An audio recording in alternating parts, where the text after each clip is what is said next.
Bismillah, Assalamualaikum warahmatullahi wabarakatuh. Perkenalkan, saya Yova Yoverina, SPD, guru kelas 2 dari SDN 07 Batangkabung yang melaksanakan kegiatan magang di TK Al-Ikhlas Batangkabung.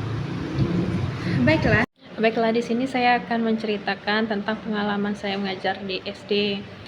Saya mengajar di kelas 2, jadi di sini tentunya tidak mengetahui persis bagaimana di kelas 1, pembelajarannya bagaimana di kelas 1 dan apa saja yang menjadi syarat saat penerimaan peserta didik baru ya pada saat PPDB itu. Setelah saya diskusi sama guru kelas 1, ternyata masih ada di sebagian sekolah yang mana mengharuskan calistung itu dijadikan tes untuk masuk SD.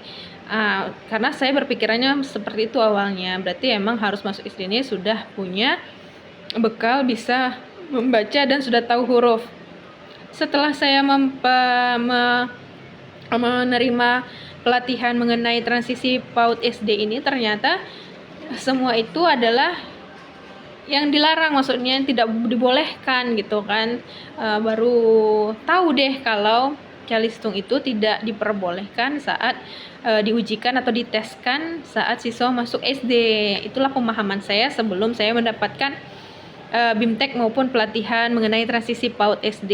Jadi setelah saya mengikuti pelatihan dan mengikuti BIMTEK transisi PAUD SD, barulah saya paham ternyata itu tidak boleh, di mana anak usia dini itu bukan 0 sampai 6 tahun, melainkan 0 sampai 8 tahun. Nah, itu satu pemahaman baru dan pengetahuan baru yang saya dapatkan setelah mengikuti pelatihan dan BIMTEK mengenai transisi PAUD SD.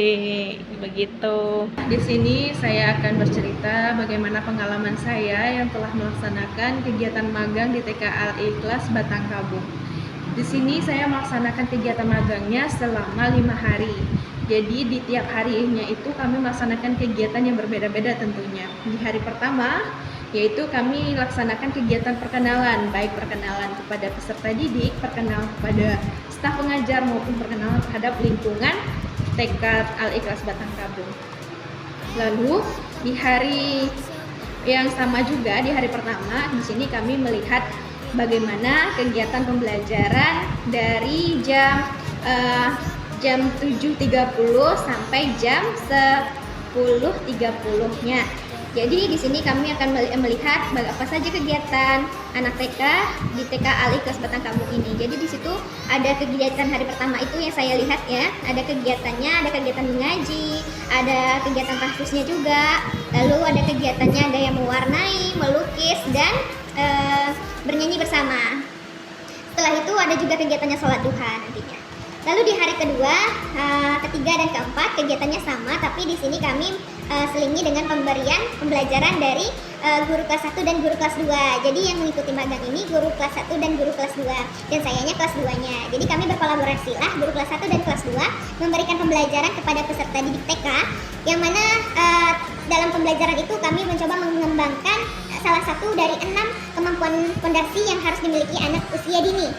Salah satunya kemampuan yang kami kembangkan saat proses pembelajaran itu adalah kemampuan motorik dan kemampuan kognitif siswa. Selain itu juga kami mengembangkan beberapa kompetensi lainnya dalam proses pembelajaran.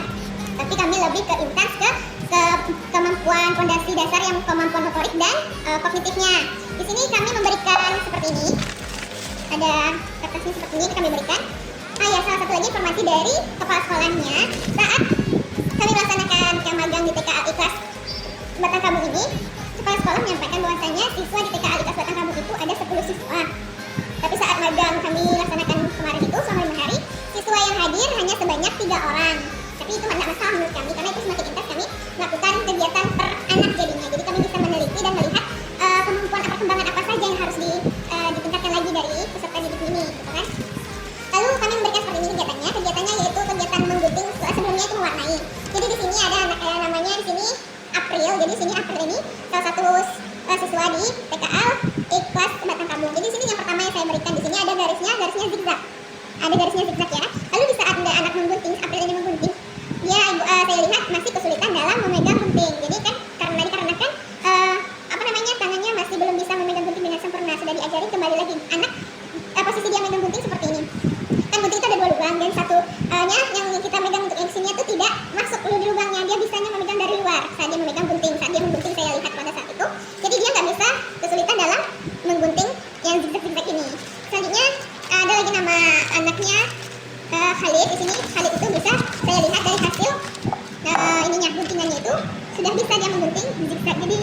hasilnya. Dia sudah bisa menggunting dengan baik. Saat menggunting itu dia menggunting dengan sudah lincah dia mengguntingnya. Lalu saat si April ini tidak bisa, lalu saya berinisiatif untuk mengganti gambarnya menjadi gambar yang lurus-lurus ini. Garisnya yang lurus, dia bisa mengguntingnya dengan lurus-lurus itu aja baru dia bisa mengguntingnya. Jadi di sini terlihat bahwa motorik setiap anak itu berbeda-beda. Jadi hanya ada satu anak yang hanya bisa menggunting baru bisa menggunting lurus, dan ada anak yang sudah bisa menggunting zigzag gitu ya. Selanjutnya, di hari selanjutnya kami laksanakan kegiatan pembelajaran juga, yaitu kegiatan pembelajarannya kami mengembangkan salah satu kemampuan fondasinya, yaitu kemampuan kognitif. Jadi di sini kami memberikan kayak sebuah permainan seperti ini.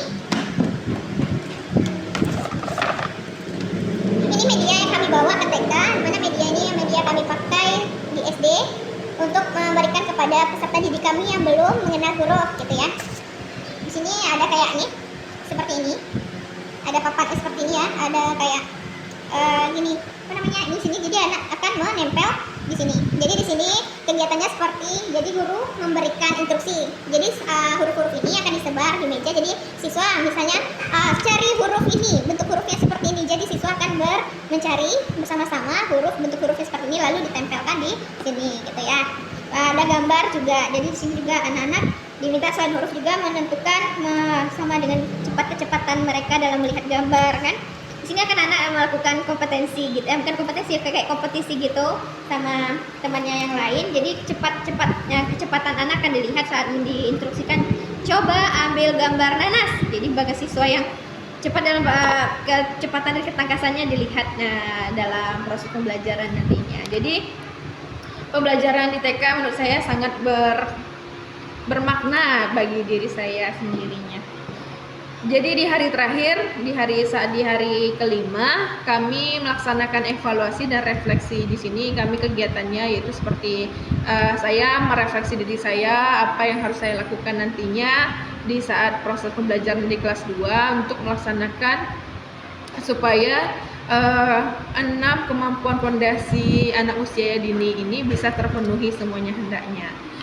Jadi evaluasinya juga seperti itu. Saya juga sudah berwawancara dengan kepala sekolah TK Al-Ikhlas Batanghabung, bahwasanya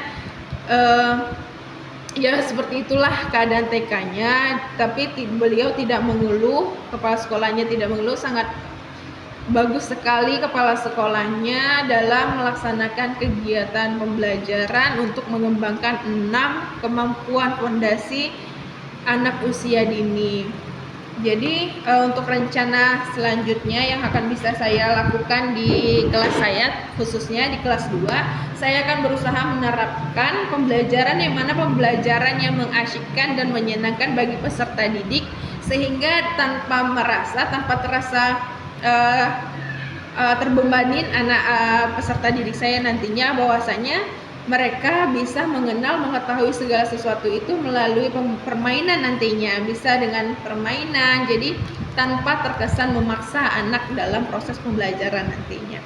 Terima kasih kepada pihak dinas yang telah melakukan kegiatan transisi PAUD yang menyenangkan ini, dengan salah satunya dengan cara memberikan magang kami kelas 1 dan kelas 2 ke TK. Jadi kami bisa nantinya di tahun selanjutnya untuk melaksanakan kegiatan MPLS dengan baik dan menyenangkan. Kami sangat kami berusaha menyukseskan kegiatan transisi PAUD SD yang menyenangkan. Terima kasih. Assalamualaikum warahmatullahi wabarakatuh.